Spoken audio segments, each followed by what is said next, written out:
Okay, let's unpack this. If you were watching the market on Tuesday, August 19th, 2025, you might have felt like, well, like you were looking at two different markets at once. Definitely. It was a day that started with some genuine euphoria. I mean, the Dow actually briefly touched an all-time high. Yeah, amazing start. Right, only to pivot pretty sharply into widespread declines by the close. It was confusing, it was complex, and it left a lot of people sort of scratching their heads, wondering what really happened. You're out there trying to make sense of a world just overflowing with financial information, and look, our mission today is to try and cut through some of that noise. We've taken a deep dive into the source material, the articles, the research, our own notes to extract the most important insights, maybe some surprising facts, and help you truly understand not just what shaped the market on this, well, pivotal day, but why it felt so contradictory. And we're aiming for a data-driven, informative look. Exactly. And what we saw really was this profound investor caution taking hold. A palpable Powell pause, that phrase really dominated the whole narrative. Powell pause. Okay. Yeah, simply put, it's the market kind of holding its collective breath, right? Yeah. Consolidating positions, getting into this wait-and-see mode ahead of Federal Reserve Chair Jerome Powell's critical speech at the Jackson Hole Economic Symposium later this week. Right, always a big one, Jackson Hole. Always huge. And this wasn't just a simple decline across the board. It was a market grappling with truly complex, often, contradictory forces just beneath the surface. For instance, we saw a sharp sell-off in those mega-cap tech stocks. The usual leaders. The ones we've gotten used to seeing just climb and climb almost effortlessly. Yet, in a stunning counter-narrative, Intel actually surged, just popped, defying its whole sector's weakness. Wow. Yeah, this immediate divergence, visible right from the get-go, tells us this market isn't moving as one single cohesive unit. Investors are actively trying to figure out where to put their money, or maybe more importantly, where not to put it, as they brace for potential policy shifts. Okay, so let's get right into the raw data then, because the numbers, well, they often tell the clearest story, don't they? Especially on a day like this. For sure. When we look at the overall picture of the major U.S. indices, what immediately jumps out is that clear divergence you just highlighted. The figures undeniably point to a market pulling back. But like you said, that pullback was far from uniform. The S&P 500, the broad indicator of large cap U.S. equities, closed at 6,427.37. It shed 21.78 points, which is 0.34%. Okay, modest. Pretty modest, yeah. The Dow Jones Industrial Average, after that brief fleeting touch of an all-time high earlier in the session. Which feels like a distant memory by the close. Exactly. It finished at $44,937.000 and actually managed to hold up relatively well, down only a slight 9.12 points. That's what, 0.02%? Barely moved by the end. Almost flat, yeah. But then when you pivot to the NASDAQ composite, the heavily technology-centric index, well, that's where you see a much more significant decline. It closed at 21,593.39, down a substantial 29.59 points. That equates to a 1.21% drop. That's a pretty stark difference across the board, isn't it? Almost like two different markets reacting to the same underlying currents. It absolutely is. And these numbers, they're far more than just stats, right? They are the direct, quantifiable reflection of that dominant market narrative we've identified. Yeah. Profound investor caution. Okay. The central driver of this caution, what we're calling the Powell pause, was this intense, almost palpable anticipation building ahead of Fed Chair Powell's speech. Right. This isn't just another speech. It's scheduled for the Jackson Hole Economic Symposium, a critical platform where, historically, the Fed has signaled major policy shifts. Powell's speech, set for August 22nd, is particularly paramount because of all the existing uncertainties. Makes sense. This intense anticipation translated directly into a pervasive wait-and-see mode across Wall Street. The market was effectively, in a holding pattern, consolidating near those all-time highs, but just lacking any real conviction to push meaningfully higher. Investors were largely holding back, staying defensive, just waiting for Powell to provide some definitive clarity on the future path of monetary policy. And what are the key uncertainties they're waiting on? Well, there are two primary fronts of uncertainty that investors are desperately seeking clarity on. First, it's the inflation trajectory. Still. Yeah, still. While recent consumer price index, the CPI data, has shown some encouraging signs of moderation, ticking down a bit. Right. Policymakers are clearly wary of declaring victory prematurely. Inflation is stubbornly still above the Fed's long-term 2% target. Okay. And these lingering concerns were significantly amplified by a surprisingly hot July Producer Price Index, the PPI report. Yeah. That showed a substantial 0.9% monthly increase. Wow, 0.9% monthly is big for PPI? It's quite hot, yeah. Yeah. It wasn't just a slight uptick. It was a strong signal that maybe these inflationary pressures might be more persistent than previously thought. Mm. It made investors seriously question the magnitude, the size and the timing of any forthcoming rate cuts. Okay, so inflation first. What's the second big question? The second, and perhaps even more critical question, is the Fed's resulting policy path. The central debate right now is whether the central bank will signal that genuine rate cuts are likely before year-end. That would be the more dovish stance. The market would probably like that. Or if they'll adopt a more hawkish, higher-for-longer approach to ensure inflation is firmly squashed, even if it means potentially sacrificing some economic growth. The classic trade-off. Exactly. And this profound uncertainty has already led to a pretty rapid repricing of expectations within the bond market. For instance, the CME FedWatch tool, that's tracks probabilities of future Fed rate changes. Yeah, I watched that one. Right. It showed the odds of a rate cut next month plummeting. They went from a near certainty, like 98%, down to just 83% in a single week. That's a big shift in odds. Huge shift. And these aren't just abstract debates. They had tangible, immediate effects on the market that day. We saw bond yields soften slightly. The benchmark 10-year Treasury yield fell back to 4.30% as investors shifted some capital around. And crucially, those rate-sensitive sectors, especially technology, faced substantial selling pressure as investors actively de-risked their portfolios, just getting ready for Powell's potentially market-moving words. Okay, that brings up a fascinating contradiction, though. If the market was operating under such, profound caution, if there's this pervasive anxiety you described, you'd typically expect to see the fear gauge, the VIX, spiking dramatically, wouldn't you? Like people buying protection. You absolutely would. That's the textbook expectation. But the CBOE volatility index, the VIX, actually closed at a relatively low 14.93. It was down 0.40% on the day. That seems to completely contradict the narrative of extreme caution and market anxiety. What gives? That's a really crucial observation, and it highlights something very important about the market's current state. While the narrative indeed points to high anxiety, a relatively low VIX like that suggests an absence of outright panic or, disorderly selling. Okay. What we're witnessing here isn't a chaotic, fear-driven sell-off where everyone just rushes for the exit screaming. Right. Instead, it appears to be a much more orderly and deliberate de-risking process. Think of it like this. Investors aren't rushing to buy protection in the form of put options, which is what drives the VIX higher. Makes sense. They are, quite simply, strategically selling their biggest winners, primarily those high-flying tech stocks that have led the rally, and rotating that capital into safer, less volatile assets. It's a calculated move to reduce their overall market exposure before a known high-impact event, which is Powell's speech. It's a very different animal than a sudden shock hitting the market. So less panic, more preparation. Exactly. Preparation, calculation. You could describe the market right now as a kind of coiled spring. It's tense, it's compressed, but it's not, breaking apart. Okay, coiled spring. I like that analogy. Yeah, because if Powell delivers a surprisingly dovish signal at Jackson Hole, maybe suggesting more accommodative policy than currently expected, that coiled spring could unleash a very sharp risk-on rally. Capital could just flood back into growth assets. And the flip side. Conversely, if he delivers a decidedly hawkish message, prioritizing inflation fighting even more aggressively, maybe hinting rates stay higher for even longer, well, that orderly selling we saw on August 19th could quickly convert into a much more volatile and disorderly rout. Okay. In that scenario, you would indeed see the VIX spike dramatically as investors scramble for protection after the fact. So the low VIX isn't really a sign of complacency. I think it's a strong signal of anxious calculation and deliberate position squaring. Investors are just tidying up their portfolios before the main event. Anxious calculation. I really like that phrasing. It perfectly captures the nuance, doesn't it? So if investors are de-risking in such a controlled way, not panicking, where else are we seeing this play out? What other signals were flashing green or red? Well, we can certainly see this risk-off sentiment playing out in other key market indicators too, moving beyond just equities. Okay. The U.S. dollar index, the DXY, for instance, saw a subtle but clear flight to safety. It ticked up just 0.09% to 98.26, but that move matters. Small move, but telling. Exactly. In the commodity space, WTI crude oil continued its decline.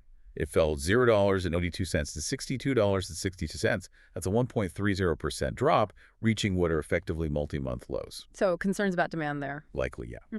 Gold futures also slipped a bit, down $16.80 to $3,360 per ounce, about 0.5% decrease.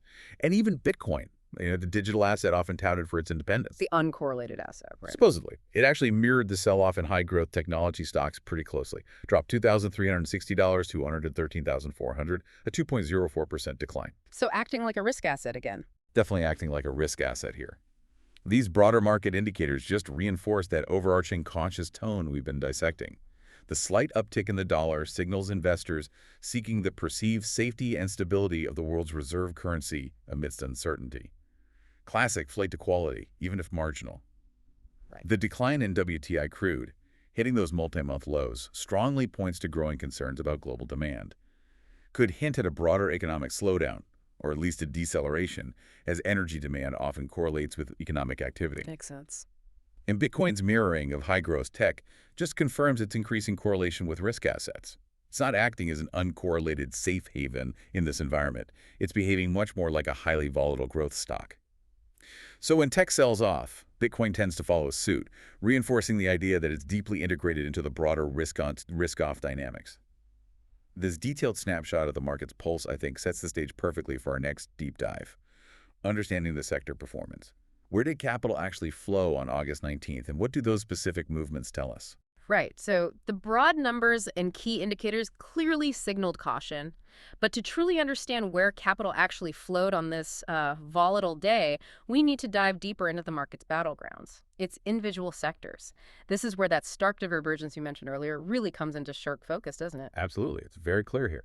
The S&P 500's 11 sectors showed a dramatic split, some leading the pack, others lagging significantly. On the top, we had real estate up a strong 1.58%. Interesting. Yeah. Utilities gained a solid 0.93%, and consumer staples rose 0.81%. Classic defensives doing well. Textbook defensive move. But then, at the bottom, those sectors that have led the market for so long got hit hard. Information technology fell 1.95%. Oof, big drop. And communication services dropped 1.23%. This wasn't just a slight dip in these leading sectors. It felt like a very clear, deliberate capital rotation. What do these specific movements tell us? Well, it was undeniably a tech takedown. And it wasn't a narrow, isolated event affecting just one or two stocks. Information technology and communication services are not just sectors. They are the behemoths. They hold enormous weight in the major indices. Right. Because of the mega caps? Exactly. Their combined declines, therefore, just drag down the broad market, underscoring their massive influence. We're talking about the market leaders, the giants that have driven the rally through much of 2025, getting hit particularly hard. Any specific names jump out? Oh, yeah.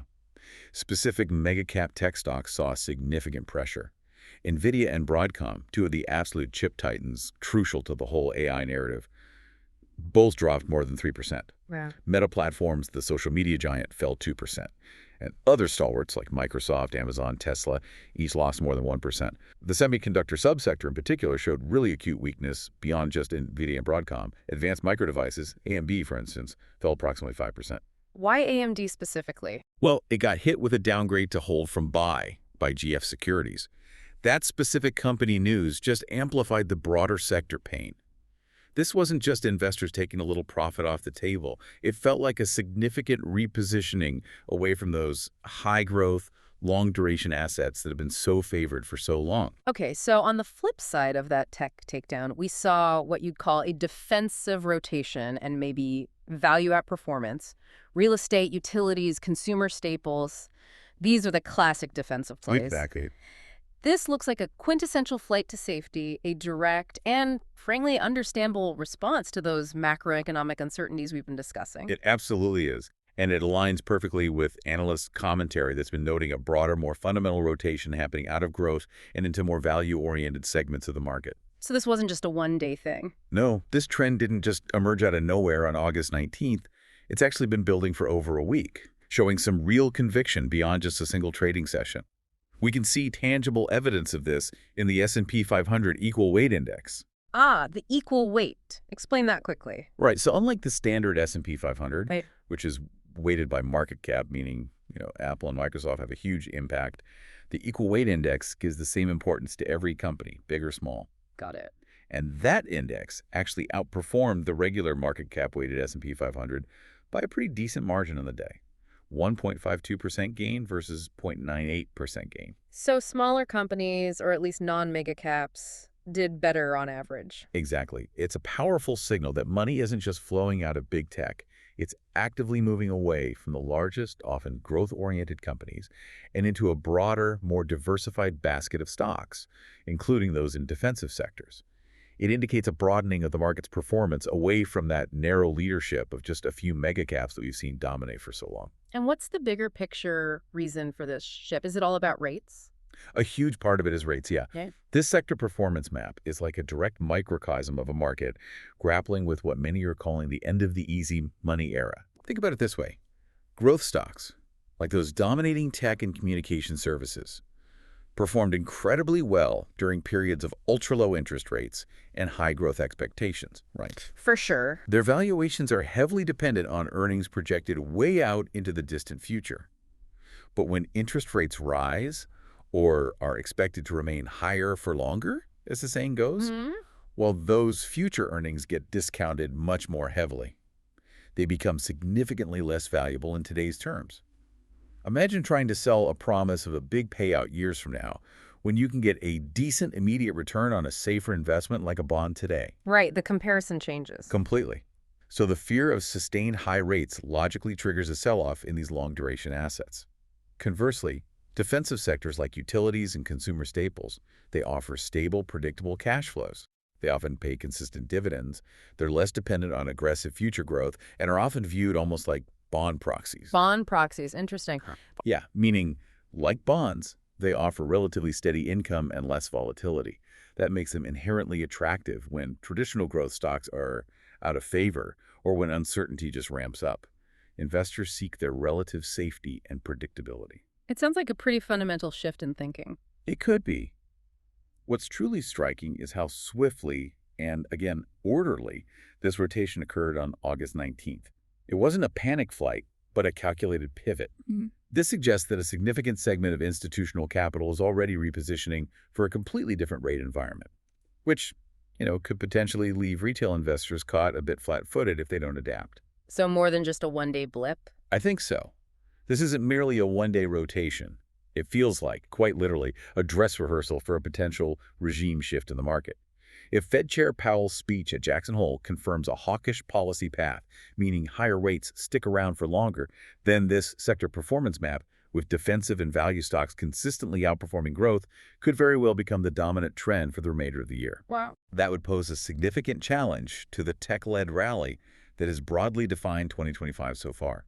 And beyond these broad sector movements, individual corporate stories also played a huge role, sometimes defying these trends, sometimes amplifying them, adding even more layers to the day's data. Exactly. Let's zoom in then. Moving from the broad market and sector trends, individual company stories really add that granular texture to the day's price action. We saw some truly significant movers and shakers that either, like you said, bucked the broader trends or amplified them in surprising ways. It's here we really see the micro-level decisions of investors playing out, right? Absolutely. And let's start with Intel. It was just a truly stunning divergence from its sector's general weakness that day. Right, a big winner. The big winner. While most of its chip-making peers were selling off pretty hard, Intel stood out as the top-performing stock in the entire S&P 500, climbed over 7% on the day. Huge move. What drove that? Well, this powerful surge was fueled by a dual catalyst. Two big pieces of news that just injected enormous confidence into the company. First, the Japanese technology investor SoftBank Group announced a massive $2 billion equity investment in Intel. $2 billion. Wow. Yeah, this wasn't just pocket change. It was widely interpreted by the market as a major strategic vote of confidence in Intel's long-term turnaround strategy and its big push into foundry services.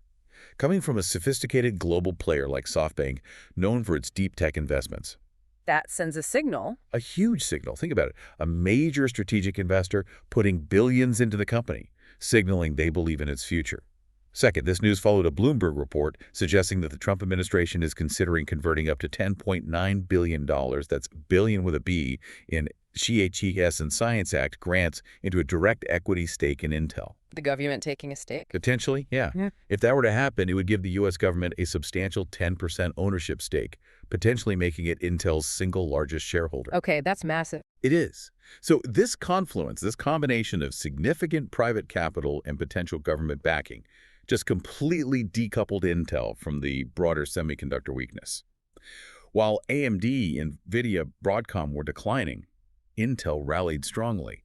It demonstrates how a compelling company-specific narrative, especially one involving strategic investment and government support, can truly overcome macroeconomic headwinds and sector-wide caution.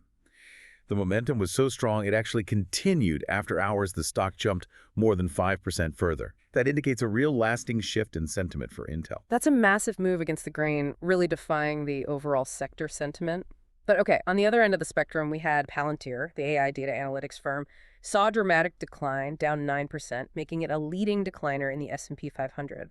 What was the core reason for its sudden plunge? Yeah, Palantir's dramatic slide was largely attributed to a very high-profile short seller report that dropped that day. It came from Citron Research's Andrew Left, who's pretty well known for these kinds of calls. Ah, Citron, okay. Yeah.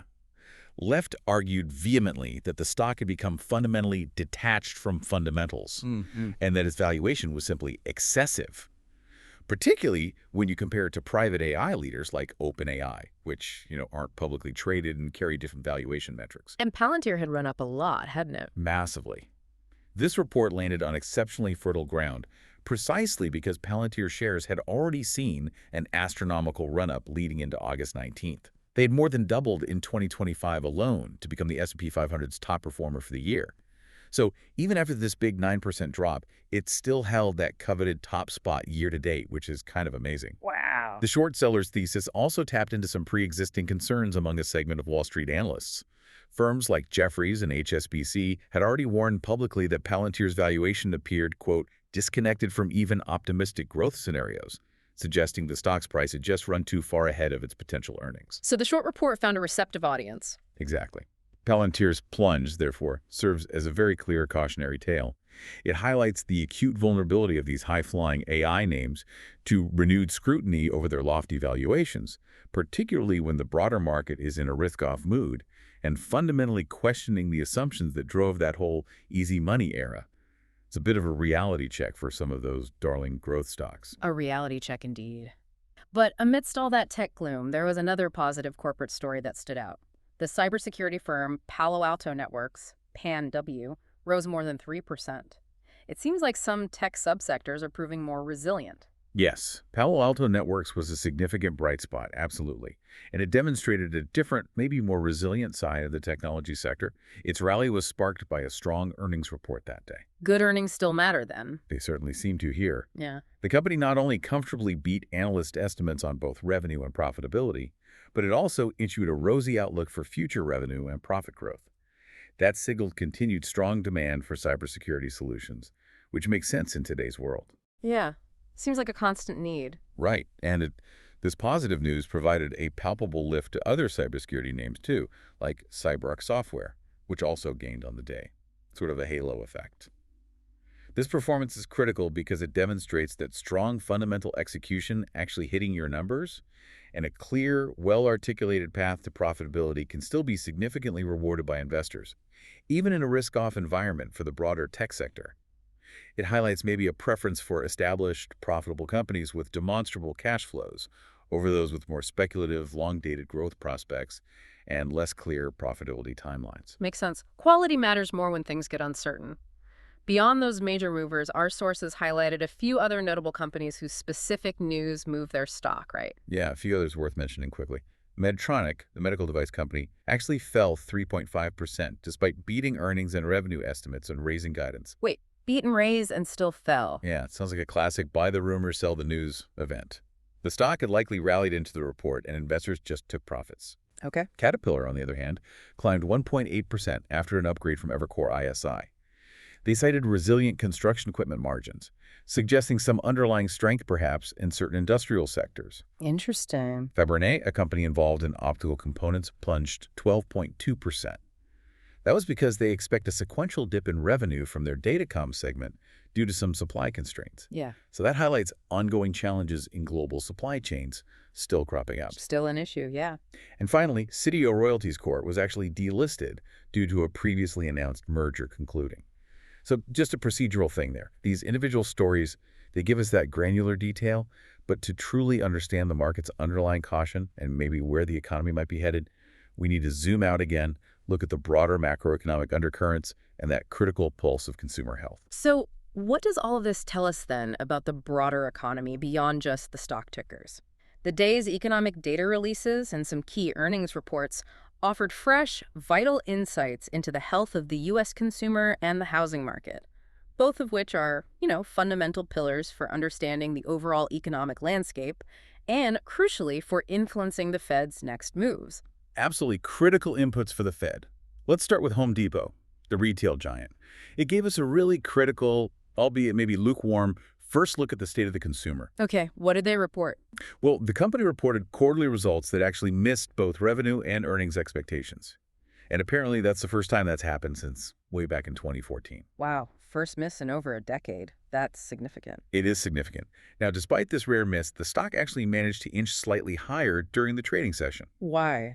primarily because investors were somewhat encouraged that the company maintained its full-year guidance. That suggested some confidence, at least for management, in its longer-term outlook. Okay, but what about the consumer? What do they say about spending habits? Right, that was the key takeaway. The most critical insight for the broader economy came directly from management's commentary on actual consumer behavior.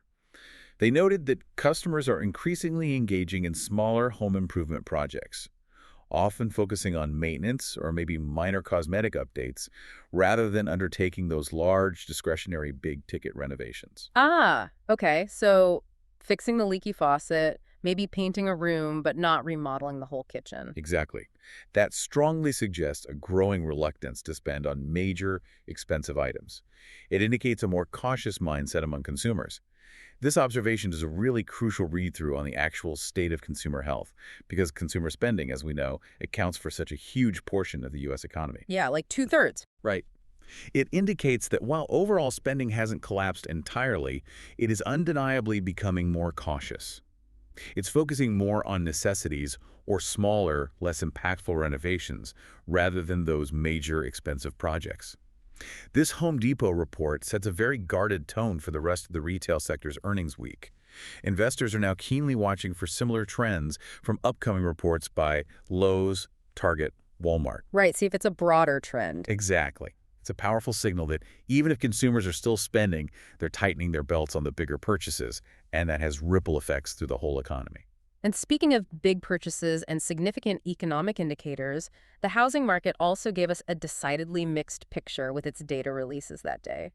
What did those cross-currents reveal about a sector that's so obviously sensitive to interest rates? Yeah, the housing data from the day painted a complex, almost contradictory picture. You really got different signals depending on which metric you focused on. Okay, break down for us. So July's housing starts that measures the beginning of construction on new homes, they actually rose by a stronger than expected 5.2% month over month, reaching a seasonally adjusted annual rate of 1.428 million units. Okay, sounds good on the surface. On the surface, yeah, sounds like a positive sign of resilience in the housing sector. However, and this is a big however, this positive news was significantly offset by a decline in building permits. Ah, permits. That's the forward-looking one, right? Exactly. Permits fell 2.8% to an annual rate of 1.354 million, missing expectations. But what's far more concerning about the permits data is that this marked the fourth consecutive monthly decline in permits. 4 months straight. Wow. 4 straight months. That's not just a minor wobble. That's the longest such losing streak since the absolute depths of the financial crisis back in October 2008. Okay, that context is sobering. It really is. This stark divergence between housing starts, which you can think of as a lagging indicator reflecting decisions builders made maybe months ago, and building permits, which are a leading indicator of future activity and builders' intentions. Now, this divergence is a classic signal of a potential turning point in the housing market. So starts are up because they're finishing old projects, but permits are down because they're hesitant about starting new ones. That's exactly the likely interpretation. The recent rise in starts probably reflects builders working through an existing backlog of projects for which they already pulled permits months ago when maybe conditions felt a bit better. In contrast, that sustained 4-month decline in building permits directly reflects builders' current confidence, or lack thereof, and their plans for the immediate future. And why the hesitation? Rates, costs. It indicates that builders are becoming increasingly hesitant to break ground on new projects. Why? Likely a combination of factors. Persistently high borrowing costs for both the builders themselves and for prospective homebuyers, persistent inflation in construction materials, which hasn't fully gone away, and mounting concerns about future buyer demand given the current elevated interest rate environment. And this connects back to Home Depot too, right? Fewer big projects, fewer new homes potentially. It aligns perfectly with the commentary we just discussed from Home Depot about consumers pulling back on large discretionary projects. Both data points, from the retail sector and the housing market, strongly suggest that higher interest rates are beginning to have their intended effect. They're slowing down a key cyclical part of the economy. Which is what the Fed wants, technically. Technically, yes. This, crucially, provides fundamental support for the Federal Reserve to potentially adopt a more cautious, data-dependent approach. It gives the doves on the Federal Open Market Committee, those advocating for less aggressive monetary tightening, or maybe even earlier cuts, more ammunition to argue against further rate hikes. This just makes Chair Powell's speech at Jackson Hole even more critical for interpreting the Fed's reaction to such mixed but increasingly clear economic signals of a slowdown. Okay, so we have this picture of a market that's technically, hovering near all-time highs, but is clearly fraught with this underlying uncertainty, particularly in the lead up to Powell's big speech. How are analysts processing all of this mixed data and these conflicting signals? What's their consensus view, if there even is one, on what's ahead for investors? Well, our primary concern among analysts right now definitely revolves around market valuation and its underlying structure. There's a widely held worry that the market has become inherently top-heavy. Top-heavy meaning? Meaning its performance is disproportionately reliant on the soaring valuations of just a handful of those mega-cap technology stocks. Right, the same names driving everything. Exactly. And this isn't just an abstract concern. Recent data illustrates it pretty starkly. Less than 1/3 of all S&P 500 member stocks have actually outperformed the index itself. That highlights a significant lack of broad participation in the rally. So the average stock isn't doing nearly as well as the index suggests? Precisely. This concentration of returns in just a few names makes the overall market highly vulnerable to downturns, specifically in the tech sector, which, as we saw clearly on August 19th, can happen pretty abruptly. Makes sense. Furthermore, overall market valuations just appear stretched when you look at them through historical lenses. The S&P 500 is currently trading at a forward price to earnings, or PE ratio, of 23. And how does that compare historically? Well, that level is well above its 5-year average, which is closer to 19. For context, a PE ratio essentially tells you how much investors are willing to pay today for each dollar of a company's future earnings. A higher PE implies that a significant amount of future growth is already baked into current stock values. So less room for error, basically. Much less room for error. It makes the market susceptible to any negative news or, frankly, less than stellar earnings reports. This elevated valuation is a key reason why a catalyst like that Palantir short seller report, which directly questioned its valuation, could have such a pronounced and immediate impact. Right, it hit a nerve. Exactly. In light of this, some prominent investment advisors, like those at Wells Fargo, have noted that with the strong rally we've seen since April, valuations are now, in their words, full for a number of sectors. This has prompted them to recommend that clients consider trimming their exposure to riskier assets and maybe strategically rebalance their portfolios to mitigate potential downside. Just playing a bit more defense. Okay, that certainly paints a somewhat cautious picture from the valuation side. But then we have the Q2 earnings season, which has just wrapped up, and by all accounts, it has been quite strong, hasn't it? Providing a powerful counter-narrative and maybe a fundamental pillar of support for the market. Indeed. It's the other side of the coin, and it's a really important one. Despite those valuation concerns and the macroeconomic headwinds, the Q2 2025 earnings season has been remarkably robust. It truly provides a fundamental pillar of support for the market's current levels. How strong was it? Well, with over 90% of S&P 500 companies having reported their results, the data is overwhelmingly positive. Approximately 82% of companies have beaten analyst estimates on profitability. 82% beat rate. That's huge. It's an exceptionally high beat rate, far exceeding historical averages. Even more impressively, the blended earnings growth rate for the quarter is on track to exceed 12%. That figure is significantly higher than the sub-6% growth that analysts were anticipating at the start of July. So companies are executing better than feared. Much better than feared.